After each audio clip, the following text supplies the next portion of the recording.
Assalamualaikum warahmatullahi wabarakatuh. Selamat pagi, selamat siang, dan selamat malam buat teman-teman semuanya yang udah join di video kali ini. Nah, selamat juga nih buat teman-teman semuanya yang udah lulus di SKD 2023. Oke, untuk selanjutnya kita akan belajar mengenai latihan soal SKB 2023. Tapi sebelum itu jangan lupa untuk subscribe, like, dan juga share video ini ya. Oke, langsung aja ke soal yang pertama. Sebagai negara hukum, Indonesia menempatkan semua manusia secara sama di muka hukum. Hal ini tercermin dalam jaminan negara yang ditegaskan dalam Undang-Undang Dasar 1945 pada pasal A. Pasal 29 ayat 2, B. Pasal 26 ayat 1, C. Pasal 27 ayat 2, D. Pasal 27 ayat 1, dan E. Pasal 28 ayat 1. Nah, kalian bisa dulu nih untuk keep jawaban pertanyaan ini ya. Nah, langsung aja ke pembahasannya nih. Jadi di sini udah ada penjelasan pasal-pasalnya ya.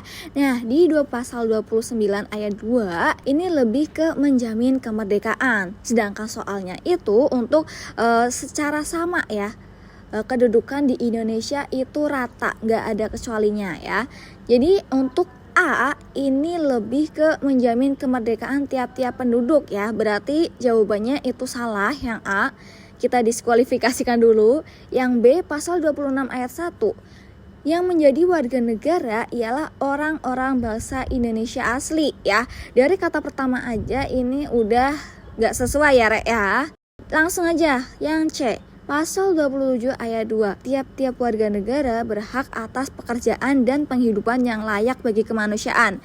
Nah, ini juga bagus nih jawabannya, kita simpen dulu ya. Yang C kita simpen dulu. Lalu yang D pasal 27 ayat 1, ini segala warga negara bersamaan dengan kedudukannya di dalam hukum dan pemerintahan dan wajib menjunjung hukum dan pemerintahan itu dengan tidak ada kecualinya. Wah, ini jawaban yang D ini juga sesuai ya sama soal ya. Kita simpan dulu. Yang E pasal 28 ayat 1, kemerdekaan berserikat dan berkumpul ya. Untuk kata pertamanya aja itu udah beda ya sama soal ya. Jadi kita bisa lihat nih di C atau D ya. Dan kalau misalnya di C itu lebih ke menonjol ya bagian hak dan pekerjaan ya. Tapi kalau misalnya yang pasal 27 ayat 1 ini masuk nih, karena di dalam soalnya ini kan sebagai negara hukum, Indonesia menempatkan semua manusia secara sama di muka hukum ya.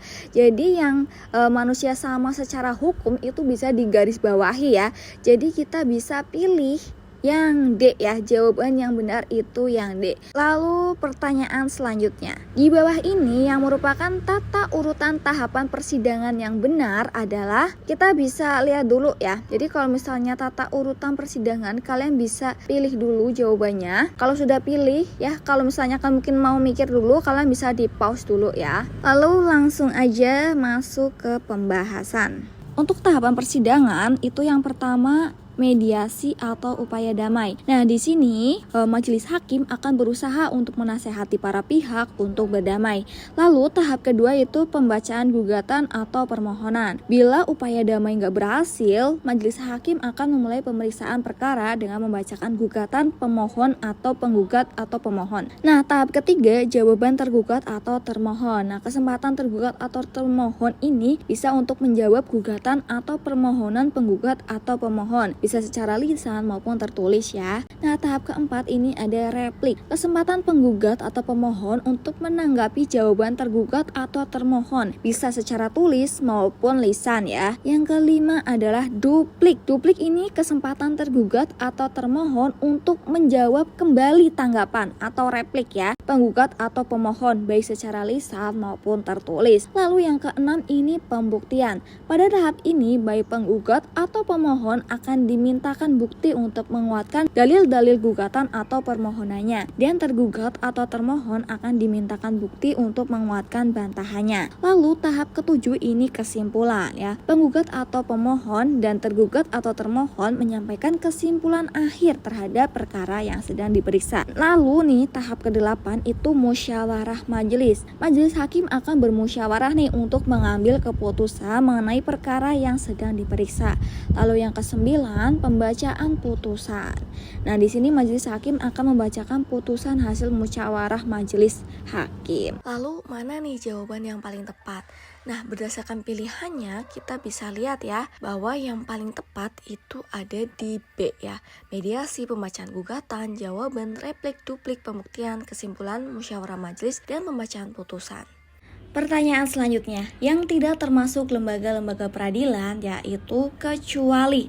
Nah, di sini kita bisa lihat ya, kalian bisa digaris bawahi yang tidak termasuk lembaga peradilan, berarti yang bukan. Tapi di akhir kalimat itu ada kecuali ya.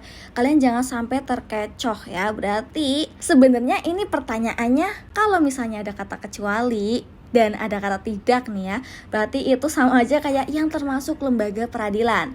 Oke, kalian bisa keep jawaban dulu ya. Kalau udah, langsung masuk ke pembahasan. Selanjutnya ke pembahasan.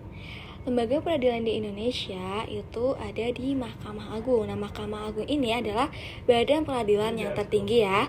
Sedangkan badan peradilan yang lebih rendah di bawah Mahkamah Agung itu ada Badan Peradilan Umum, Peradilan Agama, Peradilan Militer, dan Peradilan Tata Usaha Negara. Sebenarnya kalau misalnya kita lihat dari pembahasannya ini udah jelas ya jawabannya ya, bahwa yang termasuk lembaga peradilan atau pengadilan ini ada di Mahkamah Agung. Karena presiden, DPR ya dan lain-lain ini itu bukan termasuk di lembaga peradilan di Indonesia. Jadi jawabannya yang C. Nah, pertanyaan selanjutnya, siapakah yang menjabat sebagai Ketua Mahkamah Agung sekarang? Nah, kalian bisa nih untuk keep jawaban kalian ya. Kalau misalnya kalian udah yakin, kalian bisa langsung terusin video ini. Tapi kalau misalnya kalian sedang mempertimbangkan, kalian bisa pause video ini ya. Nah, langsung masuk ke pembahasan ya. Jadi, ini adalah nama-nama yang menjabat sebagai Ketua Mahkamah Agung dari periode awal sampai sekarang ya. Jadi kita udah bisa lihat nih, berarti jawabannya yang dari 2020 sampai 2024 ya. Otomatis ada di Dr. Haji Muhammad Syarifuddin SHMH.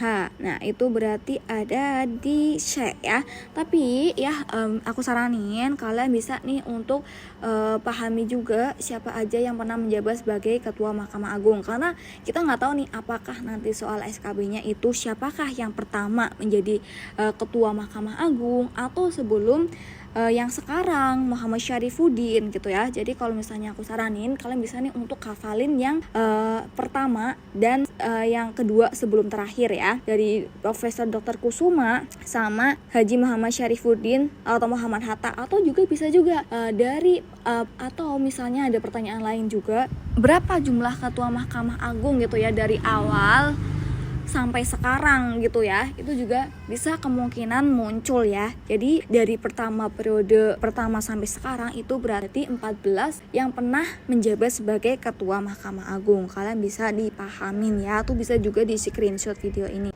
Lalu pertanyaan selanjutnya, hukum adalah keseluruhan syarat berkehendak bebas dari orang yang dapat menyelesaikan diri dengan kehendak bebas dari orang lain dengan mengikuti peraturan tentang kemerdekaan. Itu merupakan pengertian hukum menurut. Kalian juga bisa untuk pause video ini sembari kalian memikirkan jawabannya. Kalau misalnya udah, kalian bisa untuk di play lagi ya. Jadi langsung ke pembahasannya. Yang pertama, dari Utrecht ya, hukum adalah himpunan petunjuk hidup, baik perintah atau larangan yang mengatur tata tertib dalam suatu masyarakat yang seharusnya ditaati oleh anggota masyarakat dan jika dilanggar dapat menimbulkan tindakan dari pihak pemerintah dari masyarakat itu.